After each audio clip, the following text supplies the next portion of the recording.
দিদি লক্ষ্মীর ভান্ডারের টাকা বাড়ার পর আপনারা কত খুশি? আমরা খুব খুশি লক্ষ্মী ভান্ডারের টাকা বাড়ার পর। ভিডিও করো ভিডিও করো। কিন্তু দিদি মাত্র 1700 টাকা কি আপনাদের সংসার চলবে? সংসার চলবে মানে সংসার আমাদের দৌড়াবে। জয় লক্ষ্মী ভান্ডারের জয়। দাদা জীবনে ভাতা টাতার দরকার নাই, 1700 টাকা করে লক্ষ্মী ভান্ডার পাবো তাতেই আমরা খুশি। তো দর্শকবৃন্দ আপনারা দেখতেই পাচ্ছেন গ্রামের মহিলারা লক্ষ্মীর ভান্ডার পাওয়ার পর খুবই খুশি, আর তারা রাস্তায় এসে নাচানাচি শুরু করে দিয়েছে। দাদা সরকারের একটাই অনুরোধ, যাতে লক্ষ্মীর ভান্ডার টাকাটা 1700 থেকে আরো একটু বাড়িয়ে দেয়। সবই তো বুঝলাম, আর একটা প্রশ্ন, আপনাদের ছেলেমেয়েরা যুব ভাতা পাবে, আপনারা কতটা খুশি? আমরা খুব খুশি, কারণ বেকার ছেলেগুলো যুব সাথী ভাতা পাবে, এর থেকে বড় আর কি হওয়ার পায়। তাহলে দিদি বেকার ভাতা পাওয়া ছেলেদের সাথে আপনাদের বাড়ির মেয়েকে বিয়ে দিবেন?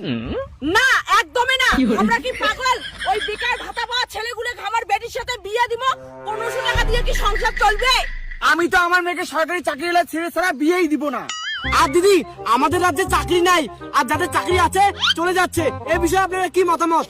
দূর কার চাকরি যাই যাক, আমার লক্ষ্মী ভান্ডারের টাকা পালে হল কোথা।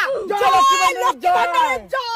জয়। তো দর্শক বৃন্দ আবার এই বারবুলু নিউজ থেকে দেখিয়ে দেই দিদিরা লক্ষ্মীর ভান্ডার পাওয়ার পর কতটা খুশি, চারিদিকে সবুজে সবুজ হয়ে গেছে আর কত নাচতেছে। জানিস তুই এইবার লক্ষ্মীর ভান্ডারের টাকা জমিয়ে মুই একটা বড় ক্যামেরাওয়ালা মোবাইল কিনি আর নাচি নাচি রিল বানাই। আর মুই এই মাসে লক্ষ্মীর ভান্ডারের টাকা তুলিয়া পার্লার যাই মার এখন বেনারসি কিনিম। তো দর্শক বৃন্দ দেখতেই পাচ্ছেন এই 1700 টাকা লক্ষ্মীর ভান্ডার দিয়ে দিদিরে কত স্বপ্ন কত কিছু করবে। দিগে আমাকে টিপি দুটুমো। হ্যাঁ কাগজ করে নেলে ভালো করে সাজিয়েছিলুম। হ্যাঁ রিপোর্টার দাদা আপনাকে অল্প সবুজ আবির লাগিয়ে দেয়। না না আপনারা পাবেন লক্ষ্মীর ভান্ডার, আমি কেন আবির লাগাবো? আপনারা আনন্দ করেন দিদি, টাটা। ওই দি অনেক